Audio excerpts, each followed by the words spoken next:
Coming up on the Dolphin Channel News, Study Abroad expands your options, JU makes the list of top schools, and the music department brings multiple acts to campus.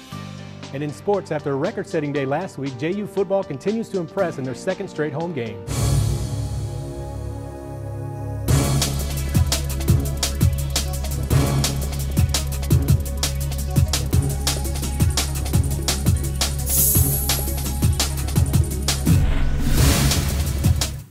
Welcome back to another edition of the Dolphin Channel News. I'm Adriana Rodriguez.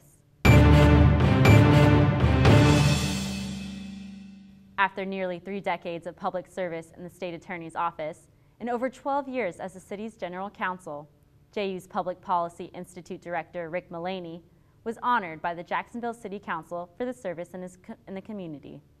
Mullaney also helped create the new Public Policy Institute at Jacksonville University, which offers the first master's degree in the public policy in the state of Florida. Another JU professor serving the Jacksonville community is Dr. Donnie Horner.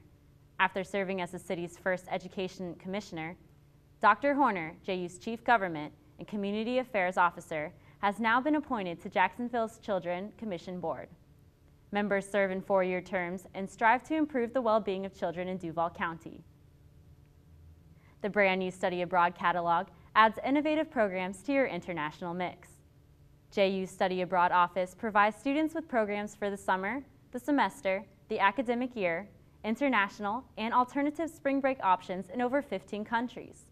Jenny Garzon, adjunct and Study Abroad employee, is excited to introduce the new programs to campus. This year's catalog has a majority of the same semester programs that we've continued to offer over the years, but we have a few new exciting faculty-led programs as well. Especially in the spring break category, we have a new program going to Brazil that will be sports marketing, dance in Curacao, travel writing in Costa Rica, and nursing in London is back in the mix as well. And in case you were worried about financing your international experience, the Study Abroad office can help.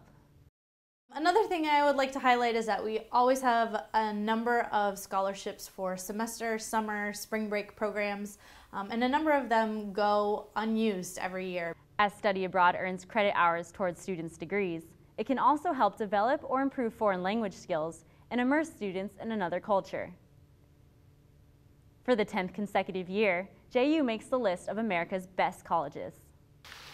Small class sizes, student-to-teacher ratio, and competitive admissions policies aid in JU's first-tier ranking in U.S. News and Reports list. As the university works to boost retention, draw more top-caliber students, and enhance student academic and social experience, JU looks to position itself for the future. Among JU's strongest areas were the school's financial and faculty resources. And now we go to Adam Jordan with sports.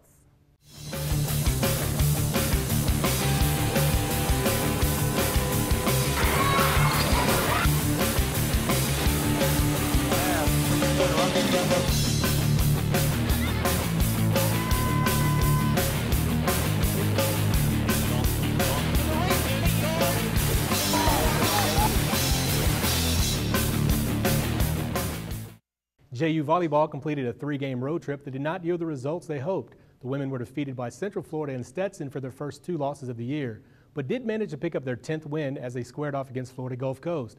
At 10-2 overall, the women next see action against Lipscomb at home on the 27th at 7 p.m. Your JU soccer teams both saw action this weekend. The women split a pair of overtime games at home as they beat FIU on Friday night by a score of 2-1. On Sunday, however, they came up on the losing end to Furman, also by a score of 2-1.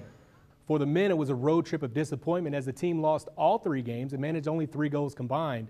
Next up, the women hit the road to play Florida Gulf Coast on the 27th at 7 p.m., and the men start a homestand against Belmont on the 28th, also at 7 p.m. On the football field, the Dolphins had an impressive 69-19 win last week and set the school record for points. To follow it up, all they did was match that record, 69 more. This time it came against first-year program Warner University. Backup quarterback Stephen Hughes got his first start due to an injury to Cade Bell. Hughes had a respectable 15 for 20 day with 269 yards as JU wins this one 69-16. Next up is conference rival Butler as the team aims for a 2-0 conference start. Right now they sit at 2-2 overall. In the NFL, the Jaguars came up short out in Seattle, losing by a count of 45-17 as the Seahawks put up almost 500 yards of total offense. The Jags look to get on the right track when they return home to play the Indianapolis Colts on the 29th at 1 p.m. I'm Adam Jordan, and that is your Jacksonville Sports Update. Music is enjoyed and performed by quite an array of people. The music department proved that as they hosted a night of jazz that included a member of the Navy Band. Sounds of the piano and saxophone fills Terry Concert Hall. Pianist Scott Watkins accompanied Navy Band Southeast saxophonist Andrew Cummings on stage. The two musicians performed a number of pieces for the crowd. Afterwards, Cummings explained where his passion for music started. My mom was always musical, was always singing around the house and things like that. So it was kind of came natural. I joined joined middle school band, in 6th grade, and then I guess it really took off when I started taking saxophone lessons in 8th grade, and then high school band and marching band. And the more I listened to music, my teachers really tried to get me to listen a lot, and yeah, the more I listened, it took off, and I just fell in love with it.